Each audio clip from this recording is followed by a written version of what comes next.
저는 인천 부평을 국회의원 박상원입니다.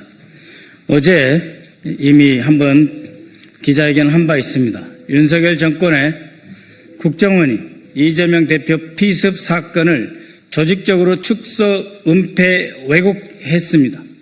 뿐만 아니라 오늘은 존경하는 천준호 의원님과 함께 지난 대선 기간 동안 5월, 6월이죠.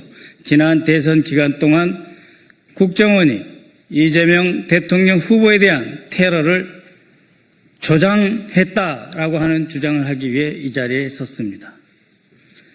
존경하는 국민 여러분, 저는 어제 이 자리에서 윤석열, 김건희의 최측근이자 정치검찰 출신 김상민 전 국정원장 특보가 2024년 1월 발생한 이재명 대표에 대한 테러를 커터칼 미수, 커터칼 살인 미수, 즉 커터칼로 뭔가 했는데 아무 일도 일어나지 않았다는 식의 커터칼 살인 미수라고 축소 왜곡하는 보고서를 작성했다고 폭로한 바 있습니다.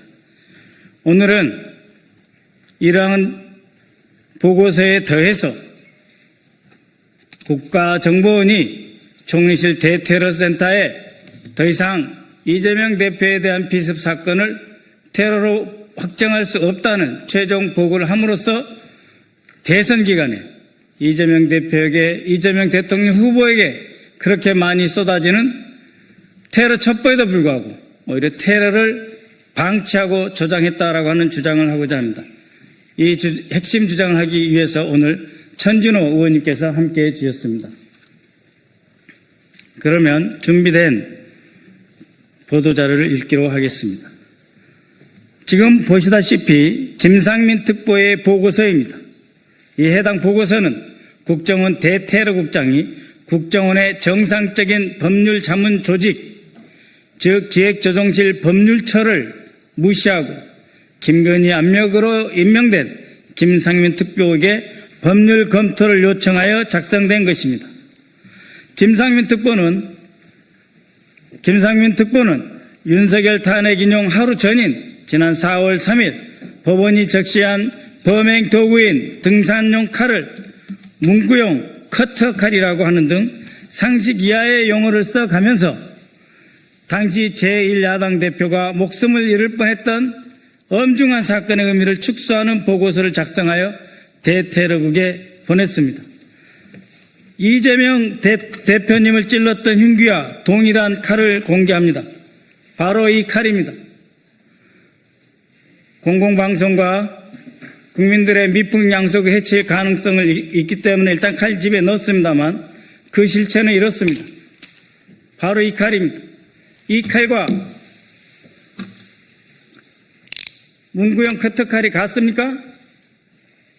전혀 다릅니다.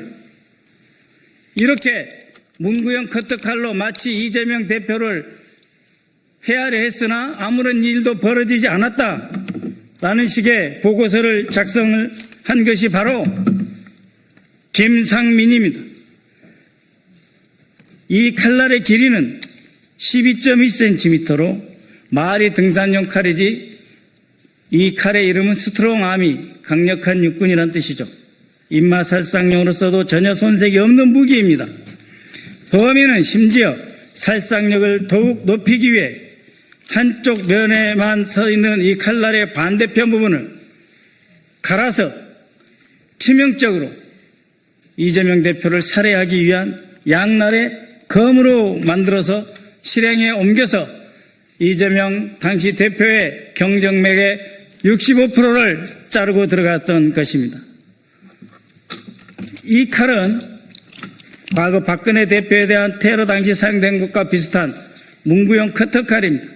찌르기는 아예 불가능하고 조금만 힘을 줘도 부러지는 무기로 쓸 수 없는 사무용품에 불과합니다. 제정신이라면 어떻게 이 두 칼을 같은 칼이라고 할 수 있습니까? 그것도 국가 최고 정보기관인 국정원 보고에서 말입니다.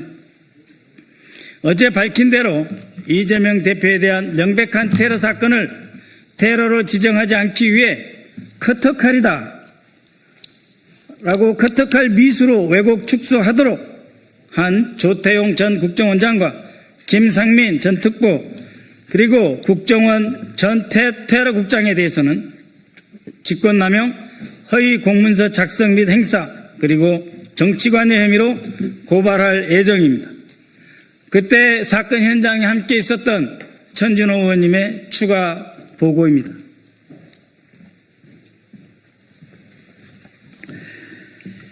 그런데 문제는 이것만이 아닙니다. 국정원은 김상민의 축소, 왜곡 보고서가 작성된 지 한 달여 뒤인 지난 5월 14일 국무조정실 대테러센터에 대테러 합동조사팀을 가동하는 것이 불효하다라는 입장을 구두로 통보했습니다. 이 사실은 지난 7월 국무조정실을 통해 확인된 것입니다. 테러위기관리 표준 매뉴얼에 따르면 대테러 합동조사팀이 테러 여부를 신속히 규명하고 결과를 대테러센터에 통보하도록 되어 있습니다. 조사팀을 가동할 필요가 없다는 국정원의 판단은 사실상 이 사건의 테러 지정을 하지 않겠다는 의미입니다. 결국 윤석열 정권 국정원은 대법 선고가 난 뒤에도 사건을 3개월 넘게 끌다가 대선 직전 김상민의 축소 왜곡 보고서를 바탕으로 이 사건이 테러에 해당되지 않는다는 결론을 내리고 은폐하려 했던 셈입니다. 사건 직후인 2024년 1월 3일에는 국정원이 즉시 대테러 합동조사팀을 꾸려 합동조사 결과를 국무조정실 대테러센터에 통보한 바 있습니다. 그러나 그 이후 테러 여부를 신속히 규명해야 할 의무가 있는 국정원과 국무조정실 대테러센터는 서로 책임을 떠넘기며 테러 지정을 미뤘고 윤석열 탄핵심판 정국이었던 2025년 4월 3일 정치검사 출신 국정원 특보는 야당 대표이자 유력 대선 주자였던 정치인에 대한 테러를 커터칼 미수라고 다시 한번 축소 왜곡했습니다. 그리고 본격적으로 대통령 선거 유세가 시작된 직후인 지난 5월 14일 국정원은 이 보고서를 근거로 국무조정실 대테러센터에 대테러 합동 조사팀을 다시 가동할 필요가 없다. 즉 유력 대선 주자를 흉기로 찔러 살해하려 했던 사건은 테러가 아니니 국정원 등 관계기관은 손 놓고 있어도 된다라는 신호를 준 것입니다.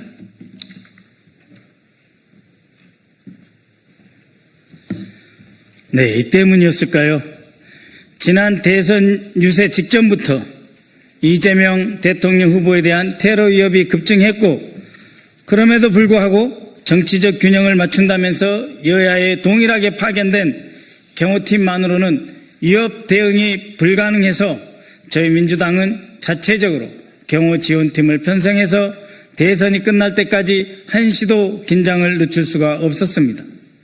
유권자들이 후보자의 얼굴을 잘 볼 수 없다며 불만을 터뜨려도 꼭꼭 숨으려 한다는 상대 후보 측의 네거티브 공세에도 불구하고 저희는 방탄연단과 방탄유리로 후보를 지켜야 했습니다. 국정원 특별보좌관의 커터칼, 사무용 커터칼 미수 보고서는 내란으로 나라를 뒤집어 놓고 치러지는 대통령 선거에서 도저히 이길 가망이 없자 상대 후보, 즉 이재명 후보에 대한 테러를 유도해 제거하려는 참으로 무서우면서도 치졸한 내란 장당들의 책동이었던 것입니다. 2024년 1월 2일 이재명 대표에 대한 테러가 발생했을 때 국정원은 부산지부, 군 및 경찰 관계자를 구성해 대테러 합동조사팀을 소집하여 출동시켰습니다. 테러 여부를 조사하기 위해 출동했다는 이들은 경찰이 살인미수로 수사하겠다는 말만 듣고 현장에서 철수했다고 합니다. 말도 안 되는 소리입니다.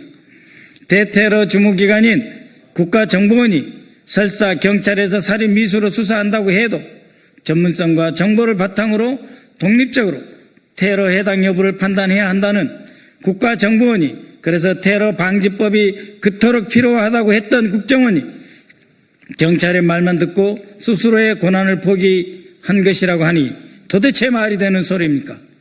국정원의 역사에 이런 일이 있었습니까? 간첩 잡으러 갔다가 경찰이 간첩 아닌 것 같다 하면 물러납니까? 권한을 달라고 테러 방지법에서 그토록 아우성쳤으면서도 정작 이재명 대표에 대해서만 그 권한을 사용하지 않았던 것은 무슨 이유입니까? 뿐만 아닙니다. 국정원 대테러 상황실은 당시에 피습 사건 상황 보고에서부터 이 사건을 축소 왜곡하였습니다. 소방일보입니다. 소방청의 소방일보. 여기에서는 소방사고 상황 보고서로서 목 부위에 1.5cm 열상이라고 현상 유지의 보고 내용을 작성되어 있습니다. 그런데 국정원의 대테러 상황실에서 발생한 대테러 종합 상황실 제2보에는 60, 70대 노인이 과도로 찔렀고 출혈량이 적은 상태이며 소방에서 목 부위 1cm라고 열상으로 추정한다 이렇게 되어 있습니다. 범인을 노인으로 찌르기로 개조된 전투용 칼을 과도로 목 부위 경정맥이 끊길 뻔한 상황을 출혈량이 적다며 상황의 심각성을 왜곡하고 축소한 것입니다. 이 대표의 옷입니다. 이 과도로 인해서 찔린 상처로 흥건히 젖은 와이셔츠입니다. 이게 어떻게 출혈량이 적은 것입니까? 국무조정실 대테러 종합상황실은 과도와 입마살상용 칼도 구분 못하는 아마추어들입니까? 도대체 누구의 지시를 받고 상황을 왜곡하고 축소하였던 것입니까?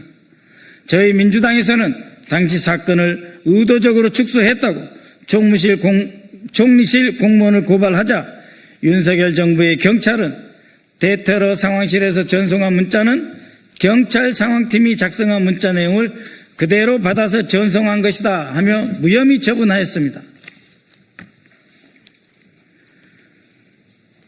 바로 그러한 국가정보원이 야당 대표이자 유력 대선 주자를 정치적으로 죽이려 했던 그런 의도가 없고서야 이렇게 보고서를 작성할 수 있습니까? 현장 증거 인멸 사진입니다. 현장에 출동했던 대테러 종합조사팀은 서둘러 혈흔을 제거하도록 지시하는 등 증거인멸에 관여했습니다. 이 판례를 보시면 사실 동영상이 있습니다만 젊은 남성의 지시로 물을 뿌리고 바닥을 열심히 닦는 경찰관들의 모습이 그대로 들어있습니다. 사람이 많이 다니지도 않는 가덕도 신공항 건설 부지 현장에서 핏자국, 혈흔을 사건 발생 몇 시간 만에 서둘러 지워버리는 이유가 무엇입니까? 대테러 합동조사팀이 사건을 왜곡하고 축소한 것도 모자라 증거인멸을 지시한 것입니다.